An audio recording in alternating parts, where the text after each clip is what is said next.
Welcome, ahlan wa sahlan. Hoş geldiniz, to our second session of the Qudra 2 Resilience Dialogue. This session will focus on basic services as part of the response to the crisis in Syria and in Iraq. My name is Eba Augustin. I am the CEO of a company that supports philanthropy in the Arab world and founder of the Arab Country Facilitator Network. Together with Sami Hourani, I have the pleasure to lead you through the series of web-based dialogues for practitioners. The focus of this series is on challenges and successes in the response to the crisis in Syria and in Iraq. Regarding our language, this meeting is held in English with Kurdish, Arabic, and Turkish translation. For the language of your choice, to make sure that you can follow our meeting, please click on the icon in the bottom bar.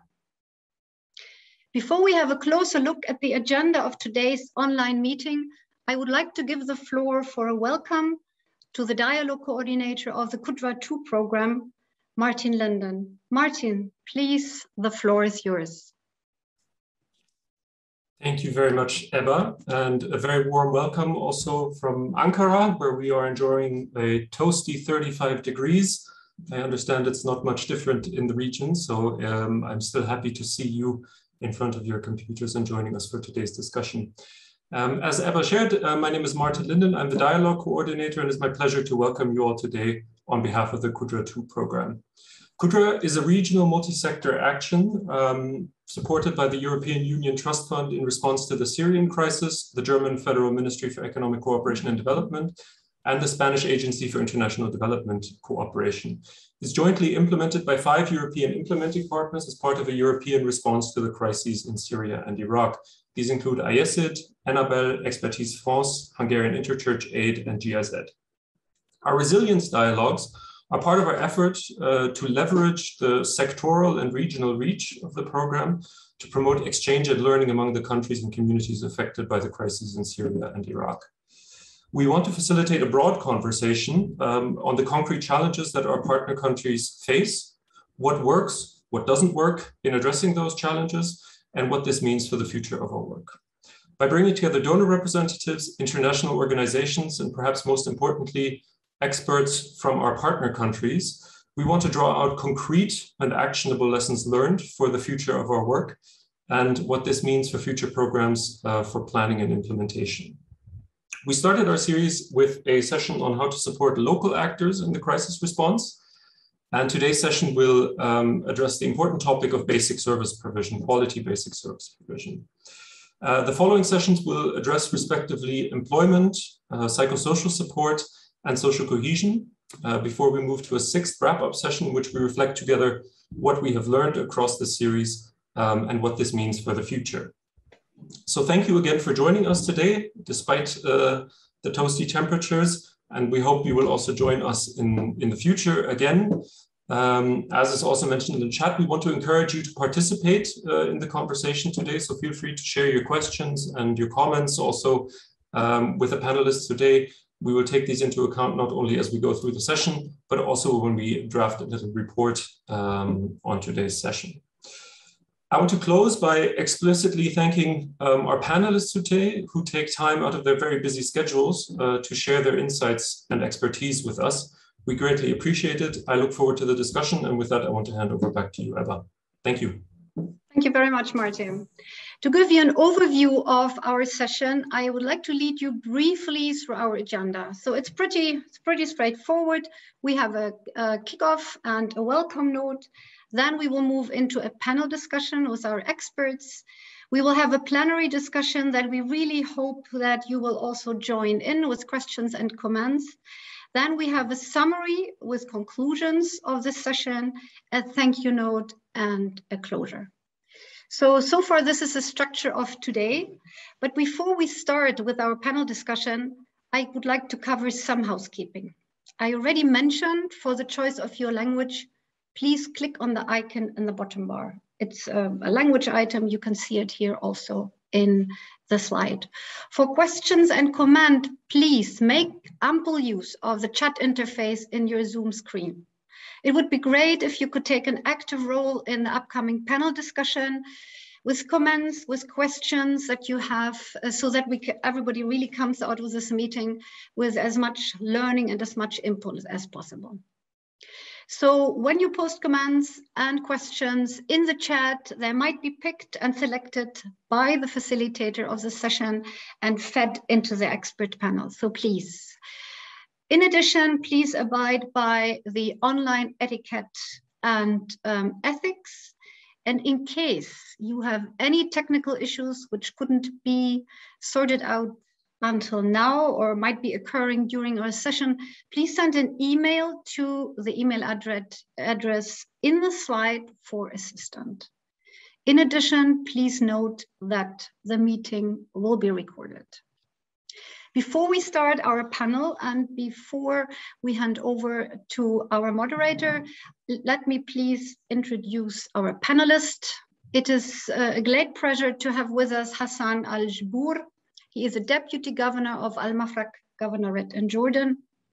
We have Dr. Wasim Daher, the Director General of the South Lebanon Water Establishment.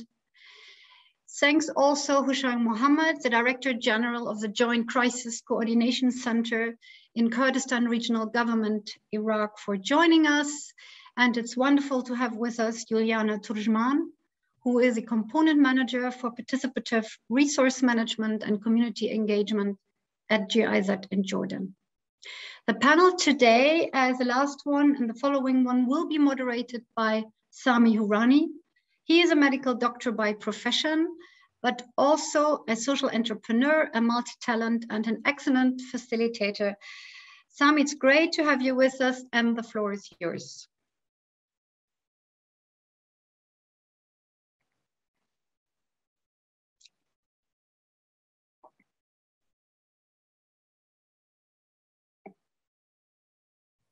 Sami, we cannot hear you. Can you please unmute? Thanks. Thank you, Abba, and thank you, Martin, and thank you, everyone, for being with us today. Especially special thanks to our speakers and the audience who will be joining us in the second dialogue session covering basic services in the region. Before I go into my questions, I would like to have a brief introduction covering the context of this issue. So let me start with telling you that the crisis in Syria and Iraq have displaced millions from their homes and destroyed the vast of their infrastructure and service provision systems. The majority of displaced people reside in local communities where they rely on basic services that are provided to host communities by either local authorities, international organizations, aid programs, or community-based organizations. With no reliable and constant access to basic services and the highly fluctuating quality, people at those communities are always at risk of losing their basic needs and requirements for life. Today's web dialogue will focus on hard infrastructure of services, including electricity, water, sanitation, and hygiene, in addition to waste management. These are often referred to as basic and essential services that none of us can question. They are not only essential for life and dignity, like for example, water for drinking or cleaning, for example, but also they form the basis for education and thriving local economies, as well as social cohesion and stability in the communities hosting displaced persons. So few will doubt the importance of investing in basic services. And today we want to ask where we are in supporting countries affected by the crisis in Syria and Iraq in providing such essential basic services to all. And asking the many questions, and this is what we're trying to cover with our panelists today. Answering this question, are we providing enough support? Is this kind of support that is needed? So basically, are we meeting the needs? And are we, the progress that we have made, is it enough? Is the crisis even and an opportunity to provide more high quality and inclusive services to host communities? Before I move to my honorable panelists, we would like to start with a poll asking our audience today to participate. We will ask 2 questions, and in order to get the sense of the mood among our esteemed audience, we will tell you those 2 questions. It's very easy that it's very important to tell you that it's not an academic research, and your responses will be anonymous. I will start with the first question. We will give around 45 minutes to 45 seconds to 1 minute to answer the question. The first one: which statement do you agree with the most? A, crises in the region have led to a systemic shift in more inclusive and higher quality services. B, some projects led to progress, but there are no systemic improvement. International support. C, international support is preventing the worst, but no more. International support for basic services in the region has had largely no effect on people's lives. This is the first question. Please select from the poll if you agree with A, B, C, or D. And as I said, they are basically organized from the most involvement to the least, or the most effect to the least.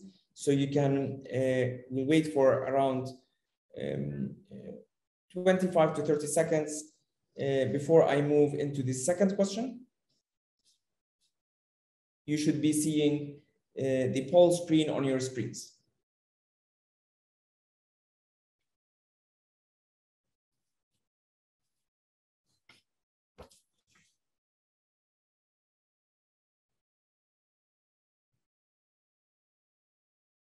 Let's move to the second question, which is, in your view, which is the biggest single obstacle to a systemic improvement in basic services? Of course, you can only choose one of the available choices. The first one, available funding. The second one, technical and managerial knowledge and skills. The third one, or C, lack of political will and bureaucratic inertia. Again, and you will see it again right now in front of you.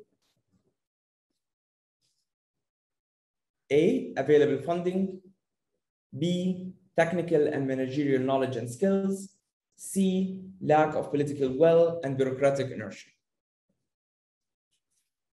We'll wait another 20 to 30 seconds before we move to our first panelist, Mr. Hassan Al-Jbour, who is the Deputy Governor of Al-Mafraq Governorate of Jordan. And then also it will be my pleasure to share with you, once we get the results of those surveys that we asked you.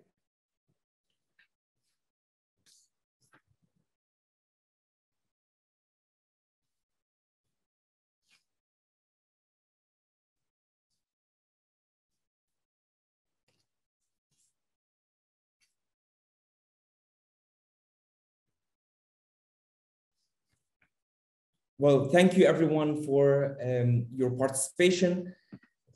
I'll move to my first speaker, as I have introduced him just before, Mr. Hassan Al-Jbour, who is the Deputy Governor of Al-Mafraq Governorate in the north of Jordan. Welcome, Mr. Hassan. Just to start directly in my question, in my introduction, I remember I said that basic services are important for individuals to live in dignity and to promote education and economic development, in addition to social cohesion and stability. To which extent you would agree with that, and what is the perspective and what is the situation in Mafraq Governorate in Jordan?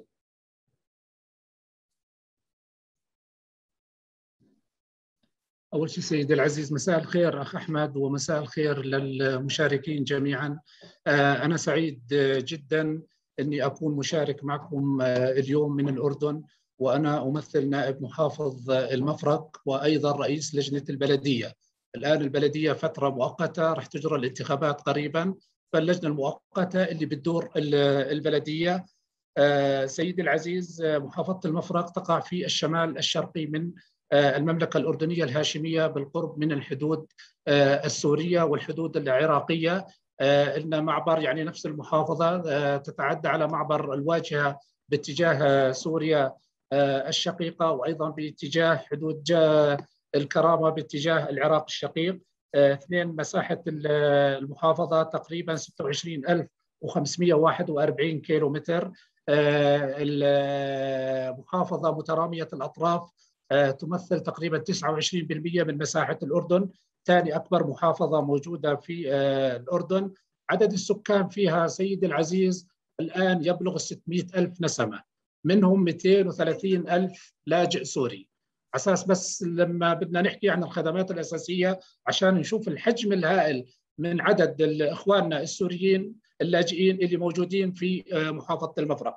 محافظة المفرق أغلب الأرض أرض صحراوية، هذا سبب كمان ثاني إنها محافظة فقيرة جدا وبحاجة إلى مزيد من الخدمات. محافظة المفرق كما ذكرت مترامية الأطراف، 196 تجمع سكاني، 196 تجمع سكاني. هذا عبء على الدولة وعبء على الحكومة في إنها توفر البنية التحتية ل 196 تجمع سكاني. سيد العزيز، تعد الخدمات الأساسية بأي مجتمع هي أمرا هاما حتى يتمكن الأفراد من أنهم يعيشوا بكرامة ويتمتعوا بكافة الحقوق الأساسية وتوفير الاستقرار والتماسك الاجتماعي. وقد سعت الدولة الأردنية منذ بدايات تأسيسها منذ عام 1921 إلى تأمين الخدمات الأساسية لكافة أفراد المجتمع من سكن وتعليم وعمل وبنية تحتية، إلا أن قدرة الدولة على تأمين هذه الخدمات بكفاءة واقتدار وبمستوى متميز يعتمد على ظروف الدولة وقدرتها الاقتصادية. ونحن جميعا نعي وندرك الأوضاع الاقتصادية التي مرت بها الدولة وتمر فيها خاصة في السنوات الأخيرة. وقد لعبت الأوضاع الإقليمية والدولية من حروب وصراعات أمر مهم في مدى قدرة الدولة على توفير وتلبية احتياجات المواطنين، وخصوصا الأوضاع في العراق وفي سوريا شكلت تحديا وعبئا جديدا على الدولة، ووضعت تحديات جديدة كان لابد من مواجهتها على حساب تحديات أخرى. توفر الخدمات الأساسية للمواطنين، سهولة الوصول إليها أمر بغاية الأهمية، لأنه هذا سينعكس بشكل مباشر على الوضع الاقتصادي، على التماسك وعلى الاستقرار الاجتماعي داخل المجتمع. وكلما تم تلبية احتياجات المواطنين وتوفير الخدمات لهم كلما انعكس ذلك على سلوكه الاجتماعي ونشاطه الاقتصادي، وأدى ذلك إلى نوع من الاستقرار المجتمعي. كما أن توفر الخدمات الأساسية في محافظة مثل المفرق سينعكس على الأفراد، على المؤسسات، على كافة الأنشطة الاقتصادية معا. فتوفر الخدمات الأساسية والبنية التحتية في المحافظة سوف يساهم بجذب الاستثمار، تعزيز النشاط الاقتصادي للمؤسسات والشركات، مما يساهم في توفير فرص عمل حقيقية للأفراد. وحقيقة Yes, Mr. Hassan. First of all, thank you for your contribution. I have a follow-up question. I totally realize the pressure that you have on the services in Mafraq Governorate and the large number of refugees that this governorate had received in the past couple of years. And you have said that there are some shortages in the services and you have some challenges.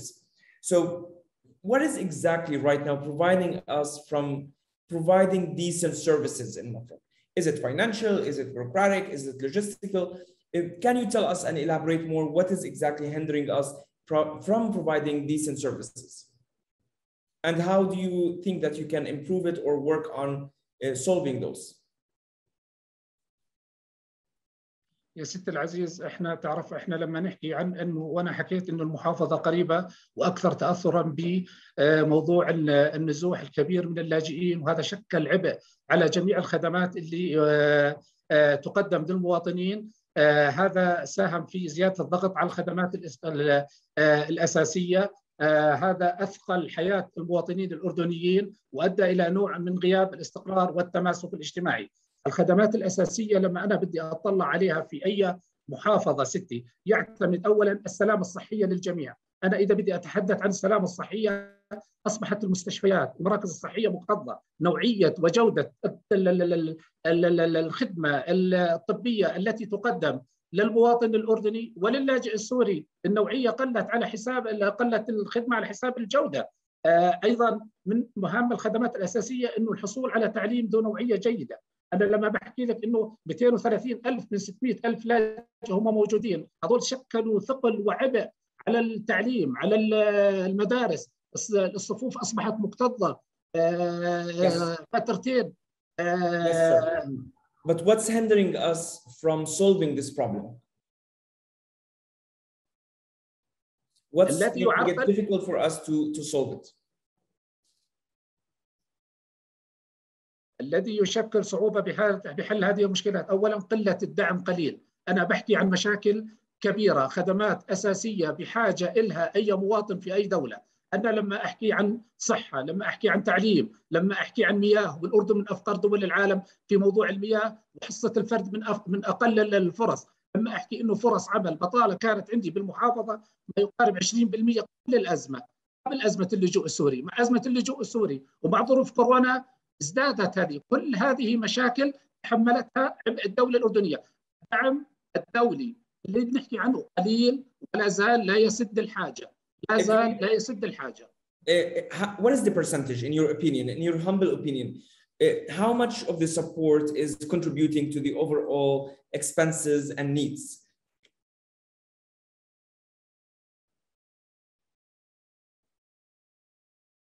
أنا لا أستطيع أن أحدد. أنا مش خليني أحكي مالي لأحدد، بس أنا بحكي عن كلف كبيرة، عن كلف كبيرة. أنا لما أحكي 230,000 من أصل 600، أنا بحكي 45 ل 47% من عدد السكان عندي بالمحافظة هم لاجئين.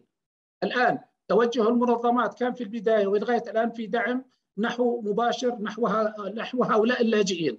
بالتالي هذا شكل لي عبء. صارت نظرة المواطن لموضوع اللاجئ وموضوع التماسك الاجتماعي وموضوع الاستقرار المجتمعي، فرص عمل قليلة، تدخلات لم تكن بالحجم الكافي اللي بيوفر عيش كريم لا للاجئ السوري ولا حتى للأردني اللي أصبح يعاني. الأردني أصبح يعاني. أنا إذا كان الفرد حكيت عن موضوع المياه إحنا من أفقر دول العالم، وحصة الفرد من أقل الحصص الموجودة في العالم سيدتي العزيزة. الآن هذا اللاجئ أصبح ينافس الأردني. أنا بالمية ما بفرق ما بين لاجئ وما بين، أنا بالخدمات اللي بقدمها الأساسية ما بفرق هذا لاجئ وهذا أردني. أنا بالدعم الحكومي اللي بقدمه للمشتقات، للطب، للتعليم، ما بفرق بين لاجئ وما بين أردني. اللي بقوله إنه الدعم يجب أن يكون. نعم سيدي. Just to summarize, if you want to summarize what is needed right now, is it only financial? Is it more than financial? What do you need to provide decent services?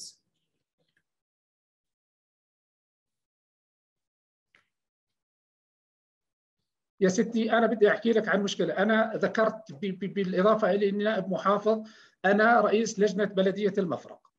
الآن مستلم البلدية، نزلت على البلدية بطلع على حجم النفايات الهائلة. كانت ستي المدينة خططت، مدينة المفرق اللي هي بلدية المفرق بتخطيطها الاستراتيجي لجميع المشاريع وللبنية التحتية كانت تستوعب هذا العدد من المواطنين. فجأة بفترة زمنية أقل من سنوات تضاعف العدد إلى 100%. الآن لا البلدية قادرة تخدم المواطن بالشكل المضبوط ولا حتى الحكومة قادرة. أوضاع اقتصادية، ونعرف أنا ما بقول لك الأردن كان يعاني من مشكلات اقتصادية وتنموية قبل موضوع اللجوء السوري، فكيف مع موضوع اللجوء السوري ومع موضوع جائحة كورونا اللي أصابت العالم كامل. خليني بس أركز على موضوع النفايات. موضوع النفايات ستي العزيزة، أنا كان عندي عدد معين من العدد ما يقارب 135,000 مواطن أردني خليني أحكي موجود. الآن في عندهم 80,000 موجودين في مدينة المفرق كبلدية. ال80,000 النفايات اللي بخلفوها هذول الناس ما كان محسوب حسابهم في عدد الآليات وعند التخطيط لهذا الموضوع. أنا بواجه مشكلة يوميا في إزالة النفايات من المدينة. السيارات عندي بدل ما كانت تشتغل شفت وشفتين صارت تشتغل 24 ساعة. هذا قلل من عمرها الافتراضي. يعني أنا بدي أحكي لك إنه من 19 ضاغطة وكابسة. نفايات موجودة عندي في البلدية اللي شغال منهم 4، مش قادر. هذا أثقل صندوق البلدية. أنا بدي أشكر الآن، أنا كمان لابد أنه أشكر الدعم، وبدي أتوجه ناحية مشروع قدرة. أنا لحقت المشروع في البلدية لما وصلت، فوجدت أن المشروع وتوجهات المشروع والدفع المصاري اللي كانت رايحة، النقود هاي كانت مش بمكانها الصحيح. قدرت أوجهها بالاتجاه اللي تخدم البلدية وتخدم المواطنين، سواء اللاجئ السوري اللي موجود في مدينة المفرق أو حتى المواطن. على سبيل المثال كانت المشاريع اللي مطروحة. بدي أوضح بس هاي النقطة ست. Yes, yeah, because of time reasons, we need to move to another panelist, but you have 30 seconds. Please complete your point. أنا بدي أحكي، فوجدت إنه المشاريع اللي كانوا متفقين فيها ويعملوا فيها يعني ما بتروح بتصب بالهدف اللي ممكن يخدم المدينة ويخدم المواطنين، سواء لاجئ ولا مواطن. فأنا بالمنحة وبالتعاون مع الوكالة الإسبانية بدي أوجه لهم الشكر. ومشروع قدرة 2 قدرنا إنه نخصص جزء من هذا المبلغ نحو شراء ضاغطات وكابسات للنفاية عشان تساعدنا في هذا الموضوع. Thank you very much, Mr. Al-Shbour, and I'll be back to you with other questions. Just before I move to the second panelist, I would like to share, and radiating from Mr. Al-Shbour was saying, and to which extent we see the international aid in general supporting the local communities, I would like to share with you the poll answers, or what we have got. Just to remind you with the poll, we were asking if what statement you agree with the most. 74% of our audience said that some projects led to progress, but there is no systemic improvement. That was number 1, and 16% they agreed with. They said that the international support is preventing the worst, but not more. And less than 5%. They were with international support for basic services in the region has had largely no effect. And number A, which is crisis in the region, have led to systemic shift to more inclusive and higher quality services. So if we look at the answers, we see people are in the middle. They don't see no value for the international organizations, but also they don't see radical change that has been done through the aid. So moving to our, and here when we mean aid in basic services, just specifically in basic services provision. I would like to move to our second speaker today, Dr. Wasim Daher, who is the Director General in South Lebanon for the Water Establishment. Welcome, Dr. Wasim. I'll start with you. I mean, as we can see, Lebanon is currently undergoing a particularly difficult time, and the past couple of years also was not easy on the country. What's going on? Tell us, I mean, what is your view on this situation, and what are the basic services that's needed at this time? Okay, thank you for this invitation. In the beginning, I would like just to introduce SLWE. We serve 1.2 million people who are distributed among 350 municipalities. It's a small geographic area. It's 2,000 plus square kilometers. In fact, we share, because we live in the same region like Jordan, we share almost the same problems, which are the refugees and also the COVID-19, of course, effect.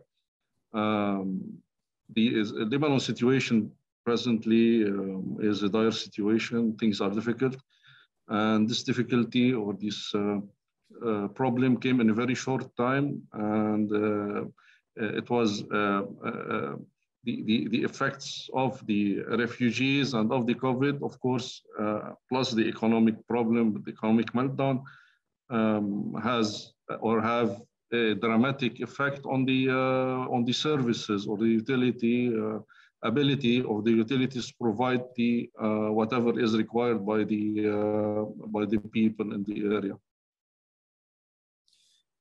Can you tell us more about the situation when it comes to the basic services itself, away from, I mean, including the water and also other facilities or other services? Well, in fact, a couple or three of our major problems are concentrated in the energy source. You know, as water providers or utility providers, we need electricity or we need energy to produce water. Energy, we use energy through the electricity, which comes from the electric utility, and through, or if it's not available, we use it through diesel for the generators. But since we're having problem with both, now you can imagine what problems we're facing in water production, and this is why we had, or we planned, since we launched our strategy in 2019, and what is one of the main pillars in the strategy was to find a sustainable energy source. So now we are concentrating more on solar power, which is materializing as we speak. The second also, in addition to the energy source, it's the maintenance cost, which we have to buy with a hard currency, and the hard currency is very difficult now to get in Lebanon. And this is where we were relying mainly on donors. Because of the situation now in the Lebanon political situation, the donors are, let's say, very hesitant to continue with their contributions in this domain, and we're facing lots of problems now. So, I mean, what do you think? What is the future? How can we address and solve those problems? Well, we have to have a plan, and this is what we did. We devised the plan 2019, you know, the strategy, and we're working according to this strategy. This strategy had multiple of pillars, one of which is the infrastructure. Now we have to work on two fronts. One is to solve the short-term issues that are new, and these issues like what I've just presented. And one is the long-term issues, or the long-term strategy, or the 5-year strategy, through which we transform the establishments into sustainable establishments. And at the end of the day, we cannot keep on relying on donors. And so we have already put a complete plan, a complete strategy for all the projects that we require. And now the donors or the NGOs are contributing from our strategy. And this we reach it through centralized planning and centralized decision making. And this was one of the challenges that we faced. Presently, we do need support on the short-term requirements, and of course on the long-term requirements for the sustainability of the establishment. One issue is also a challenge that we faced recently was the high turnover rate of the employees who are leaving. And to be able to meet our strategy, we have adopted digitalization of the establishment, and we are doing the digitalization transformation currently, so that we can digitalize the work processes and the workflows, so that with whomever join or leave, we can keep on working and we can keep on developing the establishment. This is great to hear. And actually, I mean, talking about funding and talking what is needed to solve the problem, I would like to share with you the second poll results, which totally fits in what we're talking about, Dr. Wasim. So to remind you with the question was, what is the biggest single obstacle to systemic improvement in basic services provision? And around 52% chose C, which is lack of political will and bureaucratic inertia. So more than 50%, they think that it's not only funding. I would say 30% said the funding is an issue, but also more than 50% said that there's also an issue with lack of political and bureaucratic inertia, which is not something very specific to Lebanon. But I would like to discuss it with you. Do we have the same problem? Is there a specific political will to improve the situation? Are we delivering on the social contract with people as government and people? Let's put it in another way. Since this is a basic need, there is no will not to or to hinder at the development, okay? But it needs someone who wants to develop.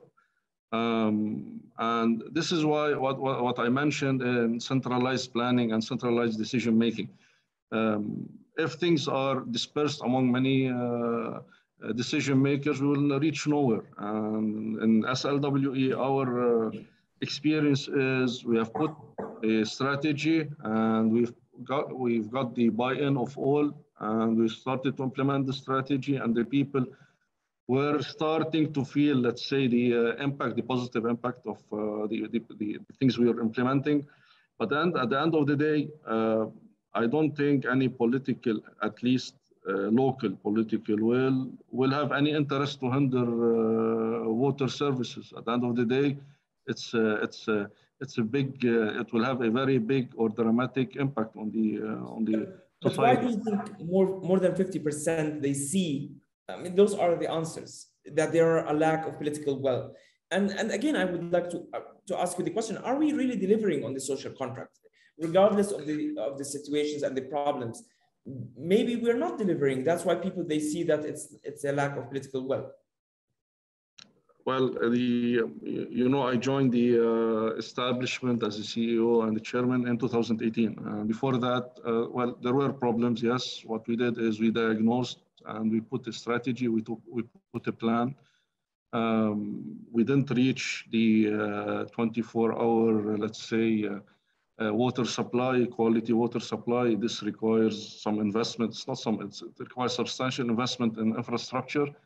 Things are going in the right way. Yes, as I mentioned before, the politics will not hinder in the general term. In the local narrow term, you'll find many hindrances because of many, you know, small narrow calculations. But this we can overcome. It will delay us a bit, but we can overcome. And the people who are under the impression that political will is not in favor, well, in some places, if they look at the narrow picture, yes, they will see this. And if there is no one to push for the you know, for the development, the political will or the political unwill will be a major hindrance for the development. Yes.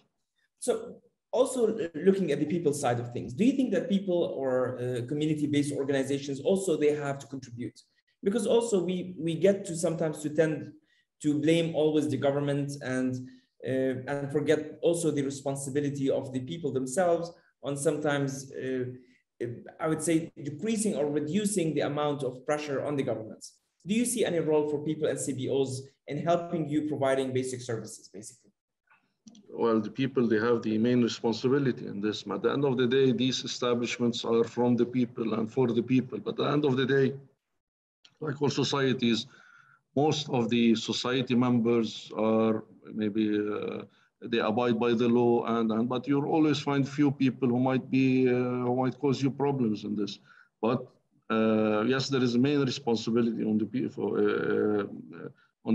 and the main, it's a main contribution from the CBOs in this. Wherever the governments are not able to hold the pressure, especially with the refugees issues, then someone has to come to fill the gap, else the whole service system will fall down. Yes. Yeah. Do you feel people are with you, or are they supportive, not only in the water facilities, but also in general in providing basic services? Do you see them helping?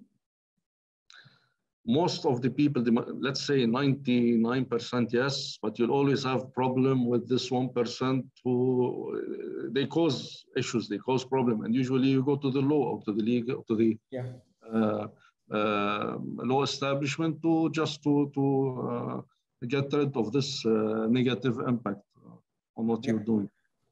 Well, I would like to thank you for now. I will be back with some other questions.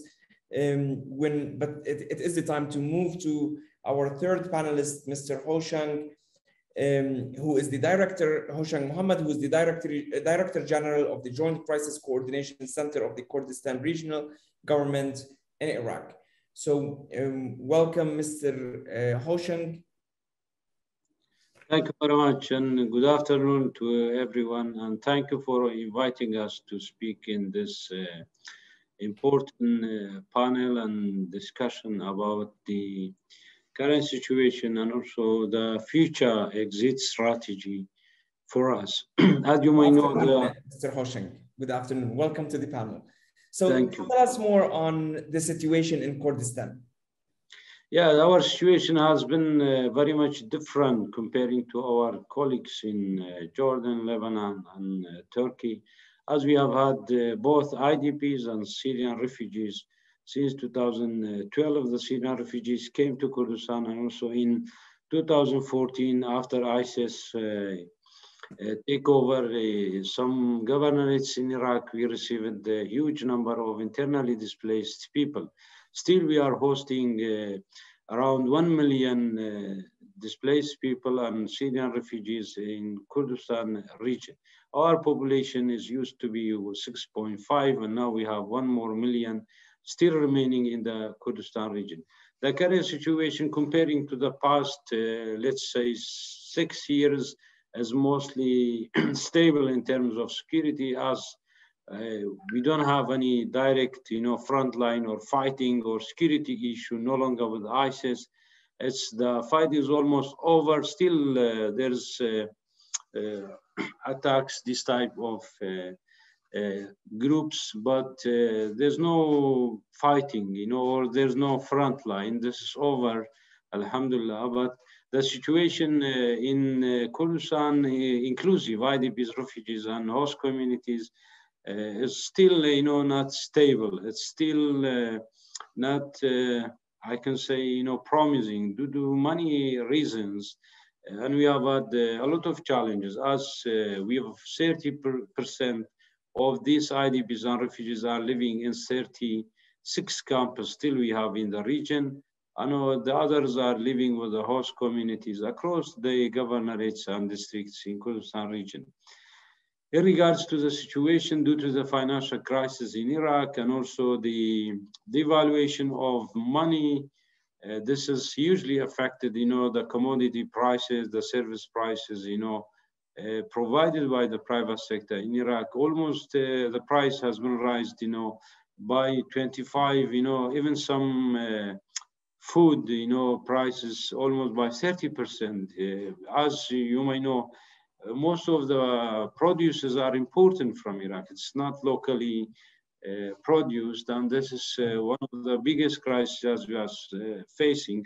And another issue that we are facing, actually, the consequences of COVID, as you and the lockdown, it has been almost over 1 year, the spread of COVID since last year in Iraq and Kurdistan region. This has also hugely affected, the market and the availability of the jobs, and also the government's, financial capability, to continue providing, the services, as it has affected the government's revenues during the over 1 year.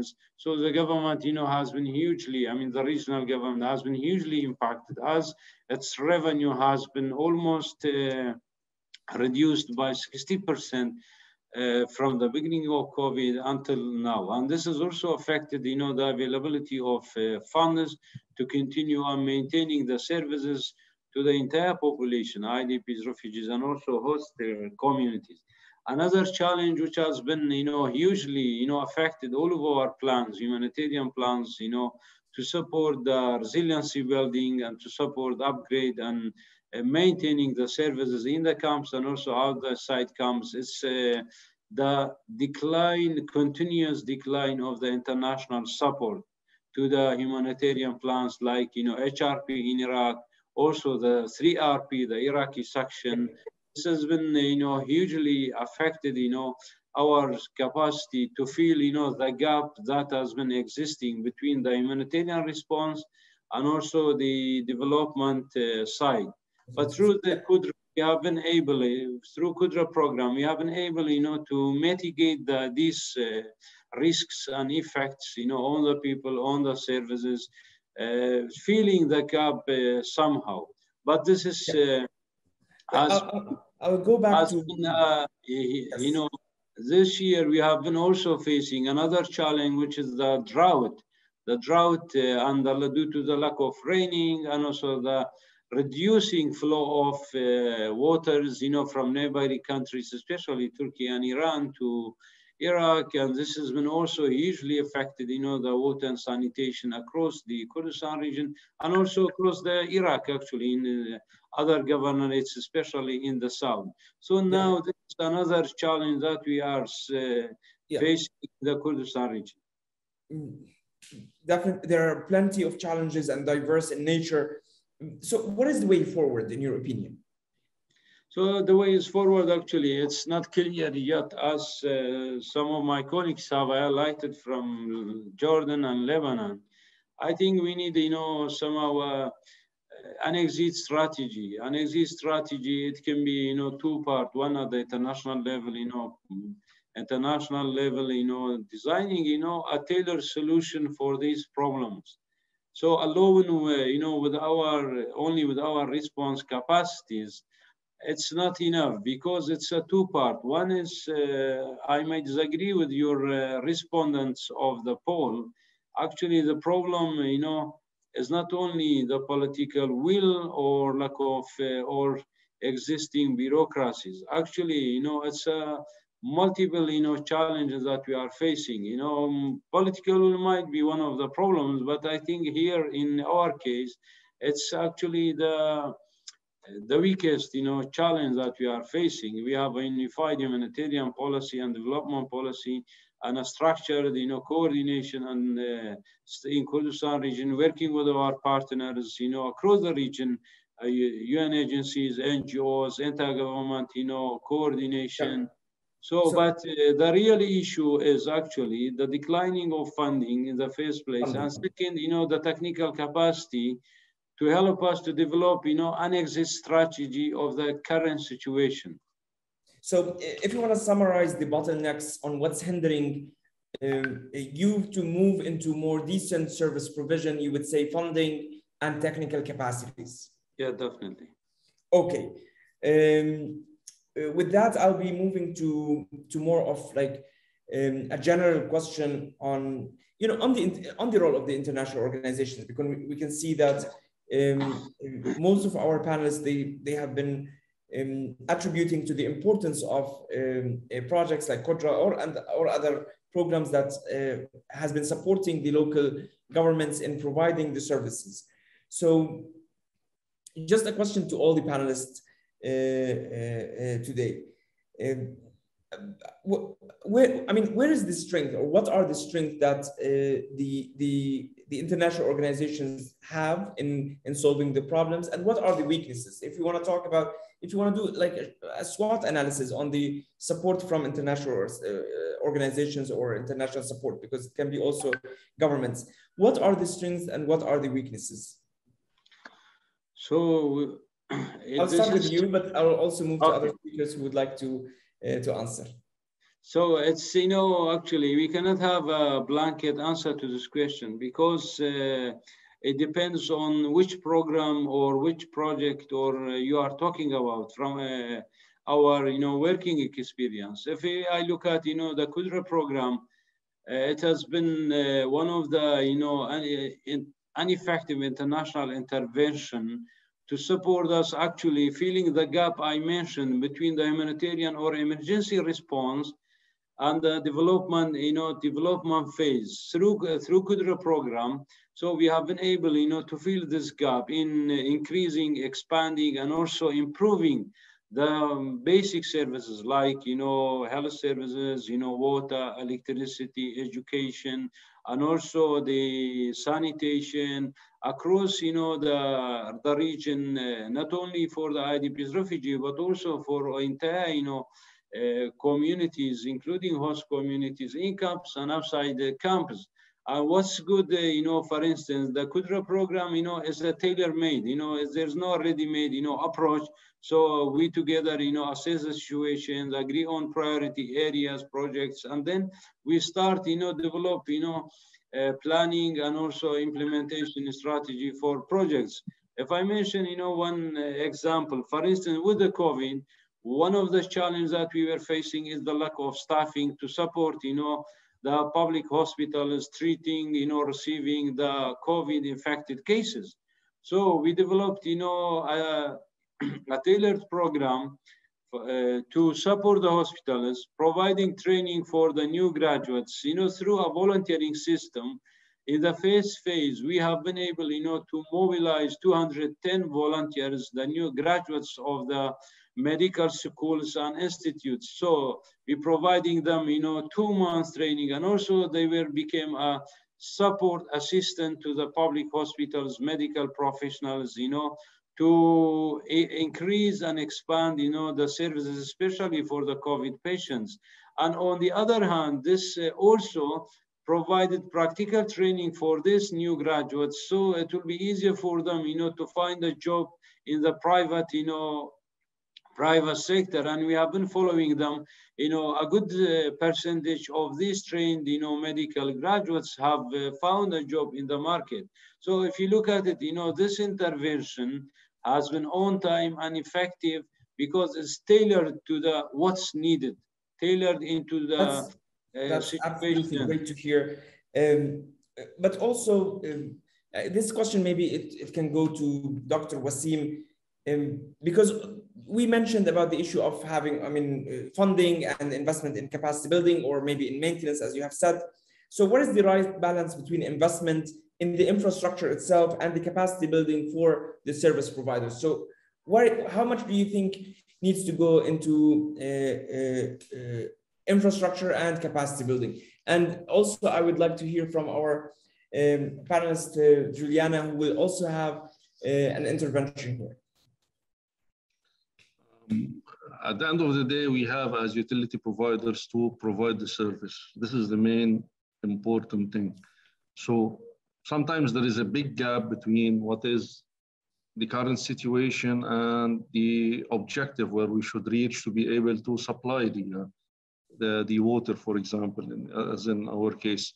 Now, to fill this gap, it requires more than the ability of the skills or the experience of the people who are available, or it requires more time, for them to get used to whatever is being implemented and introduced into the system. As such, we cannot delay the mission. We cannot delay serving the people, sending the water. So we have to find another way. And this is what we proposed, and this is what we're working on in the establishment: digitalization. We have to digitalize the work processes, digitalize the workflows. In this case, you can introduce easily the people who you need to introduce. You will require less skills. You will require to work less on change management. Whenever you need to do some changes, it's just some changes have to be implemented on the software or the application itself, and then the people can easily get into the system, and the projects themselves can get into the system easily in this manner. Well, I'll move to Juliana with the question, but also I have other questions I would like to ask her. Welcome, Juliana. I can see you. Yes. So please, the floor is yours. Yeah. Good evening, everybody, and thank you for the invitation. Let me just introduce my project before I start answering the question. I'm working on a project. It's a participatory resource management project. It's one of the water cluster project, GIZ water cluster project in Jordan. And we are working to improve the water availability in 10 host community in Irbid governorates in northern Jordan, which is one of the most affected area by the Syrian refugee. And actually the project designed different packages of intervention, and we are working in supply aspect through a network rehabilitation, and also on demand aspects through raising the awareness and providing water saving tools and improving the storage capacity through providing rooftop water tanks. Actually, related to your questions, it's what is the right balance? I think reaching the right balance depends on the implementation methodology of the project. For example, on our project, we applied learning by doing. This was clear in infrastructure rehabilitation because all work were done by our partner, our water institution. And additionally, the project provides tailored specific training and of CD measures to improve service quality for the water, for the employees and water utilities. Thank you. Juliana Turjuman, I mean, just to remind you, she's the component manager for participative resource management and community engagement at GIZ Jordan. Yeah. But also, I would like to hear from you on your reflections on what have been said. I mean, here we're talking about like investment in most of the requirements. I mean, you could hear a lot of challenges in providing basic services, and these basic services that leads to have some dignity that's needed for our people in the region, and we're still missing those. So most of the requirements were funding. So how, I mean, what do you think of that? And what do you think we can contribute more to solving and sorting out those challenges? Yeah, actually from what I heard from the panelists, that actually I'm very happy to hear that, you know, despite all these challenges and shortage of resources, but the international donors play a major role to help and to improve this living condition for refugees in all aspects. Of course, this will affect or impact positively on the local community because they benefited from that support. It seems that the basic services were improved, but I think for sure, there still need a lot of work and coordination between all donors for more improvement for this basic services. There is a lot still to do. To be a bit hopeful and to have like a positive note here, do you have a success story that you would like to share with us from the program that you have done? Actually, as I mentioned before, our program worked on more than one aspect. But let me share one from our aspect is to work on in participatory approach and participation. Actually, the project worked on bridging the gap between water users and water provider by creating what's called stakeholder dialogue platforms in 10 selected host community and urban governorates. The idea from this dialogue is to improve the relationship between water users and water provider, and between water users between themselves, including Syrian refugees. And local community members, including a Syrian refugee, meet with the water provider frequently to discuss the water issue problems and obstacles even in their area, and try to find solution for this problem. In the beginning of our project, we had a concern about the reaction of water provider towards sitting together with the local communities who have no clue about the technical issue. But it was interesting that to hear the official institution and water provider appreciating this meeting, and because this meeting and the bridging the gap and improving communication with water user helped them to reduce the complaint about water shortage in Jordan, and also local community people, they are able to provide very helpful information regarding the network design. It's a technical issue, but they give a very helpful information which is considered by the technical persons from the water providers. But that's music to our ears, because here you're talking about like more collaborative approach between government agencies, between the people, between international organizations uniting together in a collaborative approach where they address a specific problem. Yeah. And I think there are a lot of other success stories and projects that have been done by the international community. Yeah. But also there are some reservation that also I will go to the other speakers to address the same questions to them. But since we're together here, to which extent do you think all the projects that have been done and will be done in the future are sustainable? And what makes it more sustainable? Actually, I will tell you from my experience, from our project experience. I think in involvement in the local communities in digital decision-making process through applying a participatory approach, it increase the feeling of responsibility and ownership, which will ensure the sustainability of other in project interventions, such as the infrastructure or other activities or intervention at household level. Even also, we try to digitalize this communication through developed mobile application to enhance and smooth this communication between the local community and the water provider. And this effective use of this application, of course, will ensure continuous communication between all parties beyond the project duration. Also, we are working on not only on the hard intervention, we are working on soft interventions such as increase the awareness and raising the awareness for people and involving them in especially these stakeholder members to be main actors in the awareness campaign will leave a long-term impact beyond the project duration.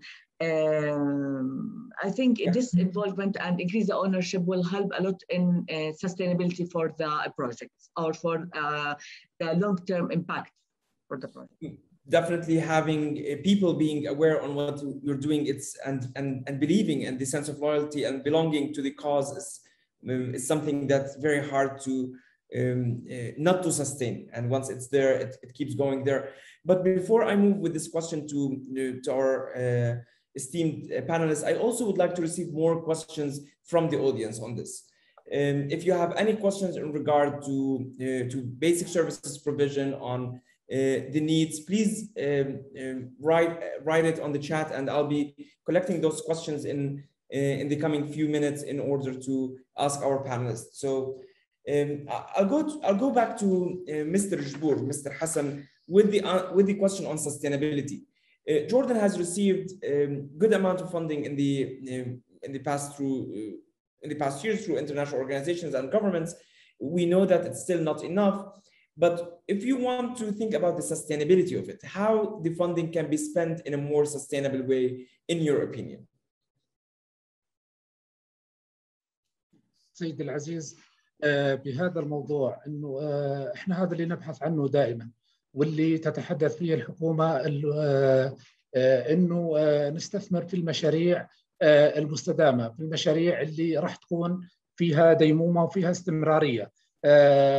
للأسف أغلب التدخلات تكون محدودة في مشاريع لا يمكن العمل على استدامتها بشكل مستمر. على سبيل المثال، أنا لما يجي المانح بده يشتغل معنا كبلدية في بلدية المفرق، إنه يجي يجلس مع أصحاب المشكلة ويحاول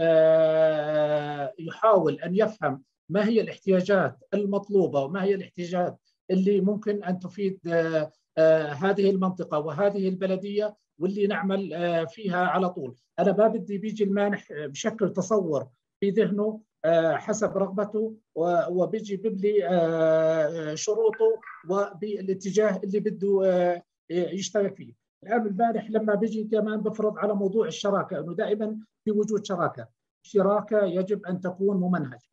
كثير من المواضيع اللي حاول يدخل الشراكة حقيقة الأمور زي ما بقولوا بتضيع ما بين من الذي راح يستمر، هل يبقى المشروع للحكومة أم يبقى للقطاع الخاص. هاي مشكلة فعلا كبيرة. مشكلة كمان أنا أتمنى أن يتوجه الدعم مباشرة للمواضيع التنموية اللي يتدخل فيها، لأنه كثير من هاي المنح تذهب رواتب وأجور لإداريين ولخبراء سيدي، بدل ما تتوجه نحو موضوع المشاريع، أي العمل على استدامة المشروع وليس استدامة الحلول. Thank you very much. Do you see, if you want to talk about the sustainability components, is it more also in the collaborative approaches definitely is crucial, and being able to identify where to spend the money is very important. But if I want to connect this question with the question before, which is providing, do you see the funding going into the basic infrastructure or the capacity building or the other other parts of the projects? Where do you see it more sustainable, in your opinion? صديقي أرى أنه الاستدامة تكون في دعم الخدمات الأساسية اللي بيحتاجها المواطن، لأنها راح تكون فيها استمرارية أكثر أنا شايف، وهو بحاجة إلها أكثر الآن. Thank you, Mr. Jbour, for your question. I will take some questions from the audience right now, and also I'll go back with other questions to our panelists. So one of the questions, I see a question where, you know, a strategy was developed by SLWE. Seems to be a key strategy. What was the most helpful for you in developing such a strategy? What would you recommend for others going through such a process? So this is a very specific question. And this is to Mr. Wasim. Well, in fact, we'll have to diagnose meticulously the situation where the establishment is in. And then we have to know where we need to take the establishment to. We need a sustainable establishment to provide this, to provide that, the quality. What is the mission exactly of the establishment? Doing so, then we can, you know, we can put a strategy, meaning a plan to reach our objectives. And the plan is with time that is objectives and targets. And with the plan, we will have to deal with multiple fronts in order to develop so that we can reach wherever we need to reach. With our strategy in 2019 that we have presented, and it is online, of course, if someone needs to just have a look at it. Our aim was or is to transform our establishment into a sustainable establishment. There is no meaning, as far as we're concerned, to rely indefinitely on donors. There is no meaning in this. Plus, we have to make sure that the donations that are coming fall within the requirements of the establishment, of a sustainable establishment. This is what also I feel that we share very close experiences with the colleague from Jordan. Before the strategy was put, you know, donors were putting donations, and these were not helping in the overall sustainability of the establishment. You know, now it's a synergy. Each dollar that is paid, we make sure that the effect is not just the dollar itself; it is multiple dollars on many fronts. Thank you for your answer. I have another question that also to all the speakers here. Most of the responses right now from the international organizations, they're coming for the crisis. As you know, whether the refugees crisis, the Syrian or the Iraqi. So how can we cultivate the international aid right now and the international support that's happening because of the crisis issue to strengthen our long-run service provision, to make sure that we invest more in a sustainable approach? And also, what is the role? I mean, here we find, I'll keep it to another question, but also we need to get to the social accountability part. So I'll go to Hoshen. I think you would like to answer us on how we can use the crisis interventions that's happening by the international organizations for long run. Thank you very much. I think this is very important for all of us. The first factor, you know, to ensure, you know, that interventions are maintained or are sustainable. We have success stories and also some short-term interventions which render no long-term result or effect for improving the services or for improving the lives of the beneficiaries. The first one, actually, you know, there's no need, I strongly believe, you know, to devising new structures, new mechanisms, new processes, you know, which might be a duplication of the already existing structures, you know, processes, and establish, you know, government, you know, structures in place. I think the first way is very much will be much more effective than intervention investing in the already existing structures. We don't need to invent or to devise new tools, new mechanisms, or new processes. I will give you an example to be further explained. For instance, now if you look at, we are also have a problem of water, clean drinking water, but if you look at the water production in the region, actually, according to the international standards, each person, has 100 liters more. But what is the problem then? We have many people, the clean drinking water is not reaching all of the people fairly, equally. So there's the problem in water management, not in the production. So here we need technical, support, expertise to help our, water department and distribution, system to ensure the existing, structures, improved, strengthened to effectively, distributing the clean drinking water for the entire population, IDPs, refugees, and host communities. This is, I think, the first part of your question. Second part, actually, is thinking of the long term. Not 1 year. Most of the intervention has it based, especially in terms of donation, has been 1 year plan. When you think about 1 year, 1 year, time, to be honest, no one can be as effective as you can write on the papers, because any intervention, if you want to be sustainable, exactly, we need long-term, intervention to be supported by donor countries, not on the annual basis, because it's not emergency no longer. We need to, move few steps forward, linking, the resiliency building of the existing structures, to the development side.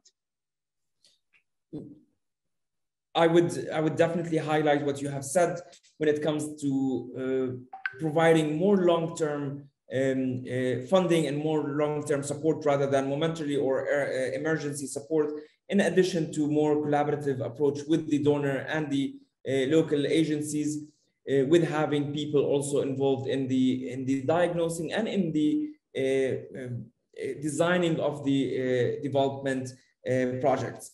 So I would like to receive final remarks from our speakers. And those, as we have said before, we would like you to tell us what is exactly needed to do it better. And what are your final remarks on the topic before we end this session? I'll start with the person I started the session with, Mr. Al-Jbour.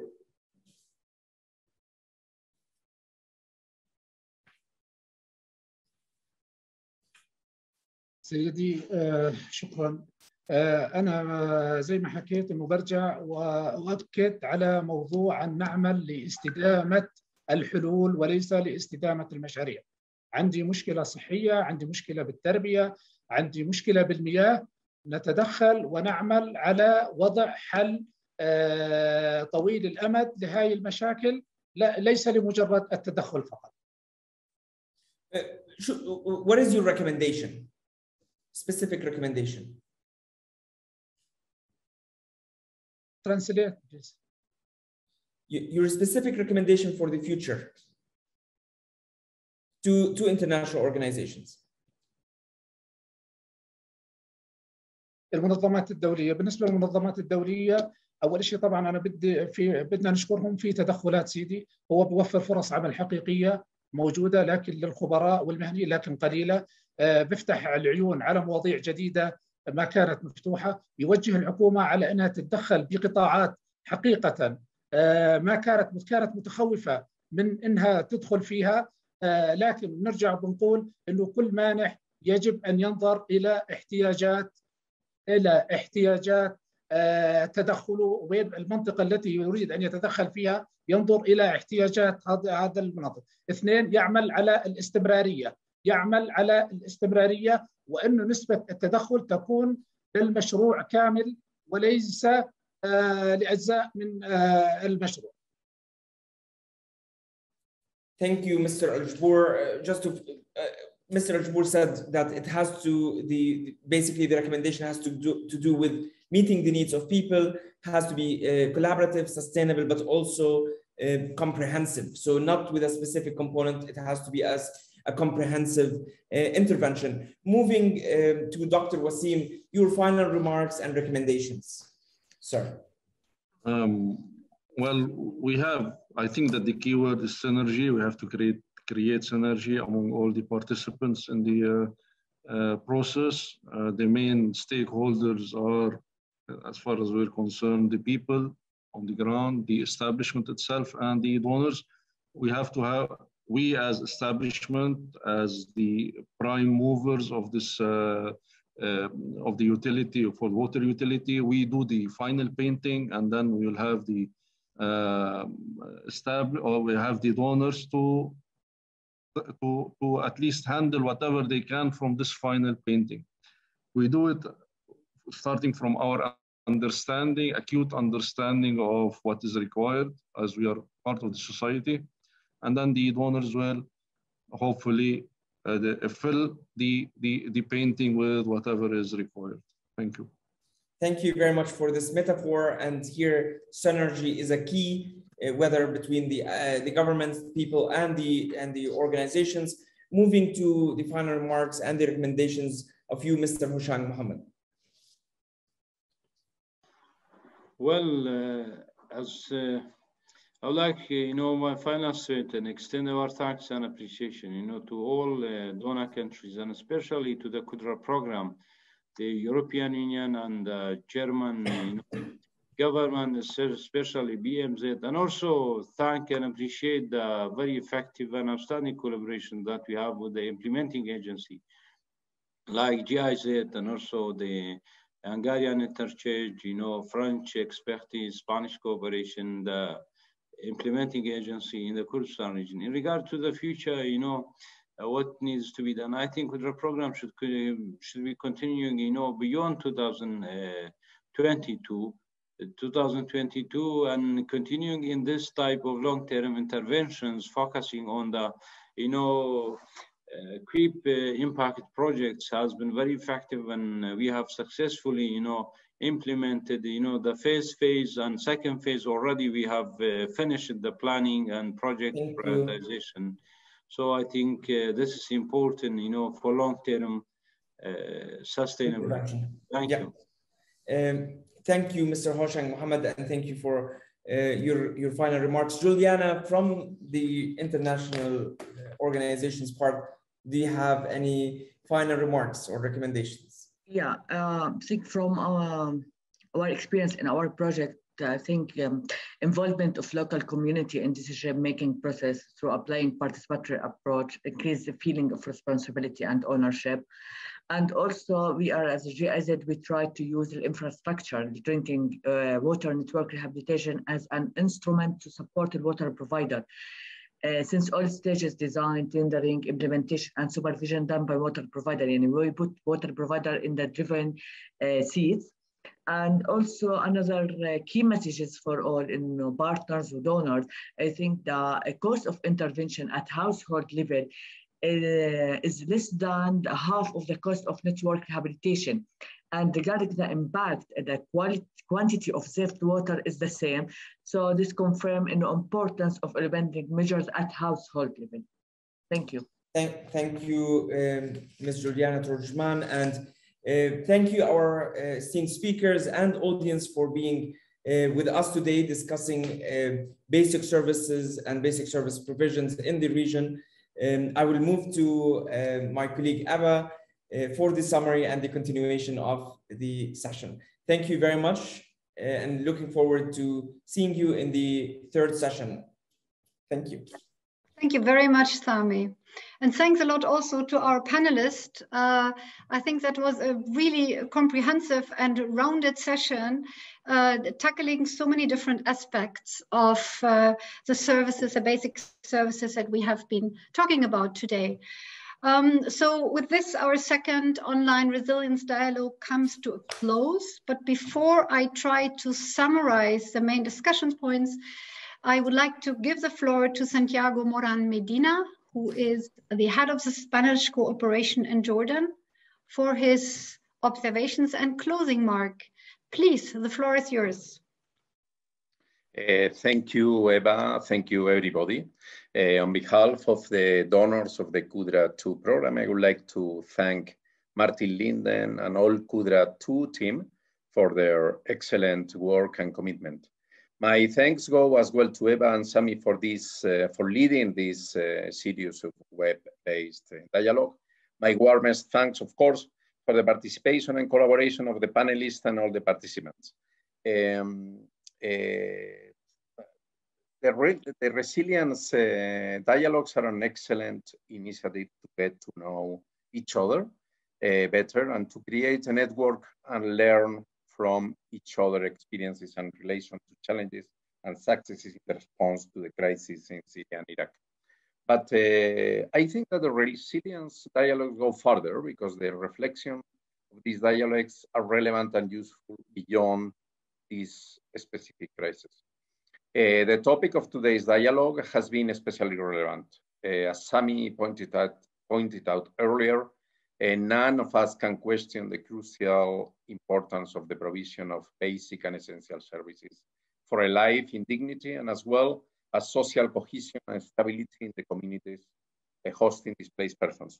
Above all of that, we are talking about basic human rights.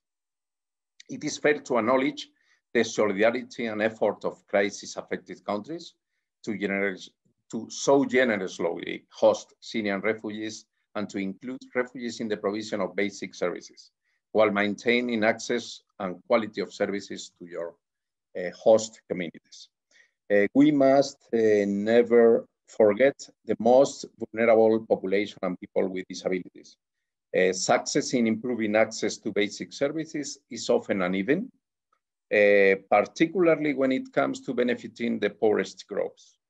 Although at a general level there have been significant improvements in the coverage and quality of basic services, such as water, sanitation, urban transport, and solid waste management, there are still important gaps in access to services for the poorest and most marginalized population. That is what is called the last mile of population. One of the most important challenges is to find models that guarantee that basic services reach those groups for which access is limited by structural inequalities, such as spatial distribution, geographic location, socioeconomic context, or disparities or gender or education. Providing quality basic services for people living in poverty is vital to keeping them out of poverty and driving economic change. In this regard, the role of the governorates, as we have seen in the case of Jordan, and municipalities, which are the public entities that have direct contact with the population and are the front line providers, is key, and their capacities must be reinforced and supported. I believe as well that the involvement of communities and social and civil society, organized or not, is essential for the success of an inclusive provision of services. And in this sense, it is essential to encourage people who live at the base of the pyramid to take an active role in the provision of services and ensure their sustainability. Thanks to all of you, nothing more from my part. Thanks again to all of you for your participation and of course for giving me the opportunity to speak on behalf of donors. So thank you again. Thank you very much, Santiago, for your closing words. And you also mentioned a couple of points that actually Hassan Ajbour started with at the very beginning. He pointed out, and I think all of our speakers have confirmed it, that basic services really are crucial. They're not only a matter of human rights, but essentially a matter of survival. And I think all of our participants have shown very clearly that although with slight differences in the region, these services are stretched to their limit and in several instances beyond, with a large number of refugees added to, or internally displaced persons added to, the difficulties under these conditions to serve the local population, with a region that is currently really in crisis and at times even in a war situation. You also pointed out that to meet basic services is also crucial to maintain social peace and social cohesion, particularly in countries where the refugees have actually settled in host communities that are very poor or on the marginal end of society on their own. You have mentioned a number of services that are especially important to provide. You mentioned health, you mentioned education, you mentioned water and waste services, you mentioned energy, you mentioned the whole area of maintenance, and the stories that you have shared illustrated how much these basic services actually also depend on each other. If you do not have electricity, how are you going to provide water? How are you going to provide health? So it is not really possible to look at one basic service on their own. It has to be looked at in their totality. The challenges that you mentioned were numerous.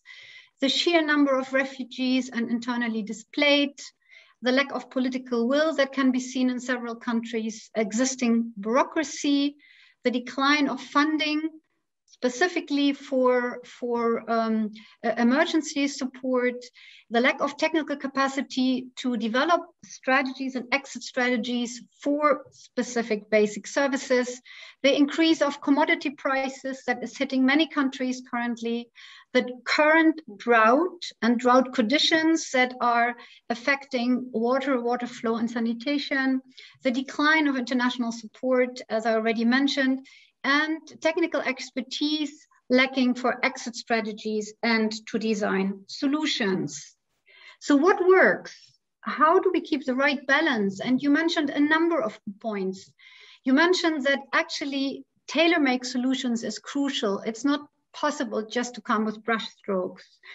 Introduce innovation in a region where innovation is needed to solve the existing problems. You mentioned digitalization and alternative energy solutions. The coordination between donors is crucial, and this can be extended into the stakeholders. Stakeholder dialogue is important to bridge the divide between service providers and customers. Donors need to provide expertise to find targeted solutions. And it was pointed a number of times that CSOs and citizens initiatives are crucial to fill gaps where the service providers cannot. So they also require support and need to be brought into the discussion. How do we ensure sustainability? Well, it's a tricky one if the planning horizon is 1 year. So this needs to be extended and go beyond that. Cooperation between stakeholders and coordination is crucial, also between donors. Targeted funding for basic needs that is challenge-oriented and challenge-driven is crucial. And financial support needs to go where it is needed, hence synergy needs to be created. Just the last remark, we have to take a holistic view for the entire sector. It needs to be comprehensive, not only looking at one services. It has to be built on a participatory approach. And last not least, we need to also look at the household level and implementation there. So lots of ideas, lots of challenges, but also suggestions how they could be met. So thank you very much. You will get more detailed in the summary that will be provided after our session. So today's session will be documented in a short report and provided to everybody who is registered on the website of the Resilience Dialogue. The link to the website will now be posted into the chat. So if you don't remember it from the last time, please, our team posted in the chat so that everybody has the link to it. Through your registration, you will also receive updates on the next session of the online dialogue. So that's it from our side and the side of the team. Sami as a moderator and everybody who has supported our meeting today. I would like to thank all of the panelists for their expert input. I would like to thank the participants for their time, contributions and questions, and we look forward to continue the discussion in the next online session in this series. Please be sure to check on the website and also link so that you can be updated. On a final note, this is the second online dialogue of the series. Your feedback is really important to us so that we are still able to tweak structure of the session here and there. We have again prepared, like the last time, a short poll with 5 questions that will be uploaded, and it only needs a couple of maybe 2 minutes to fill out. It is a poll in 4 languages, so please, it would be great if you could give us feedback. Thanks in advance. Have a rest of the day, great rest of the day, and see you soon. Stay safe and well, all of you.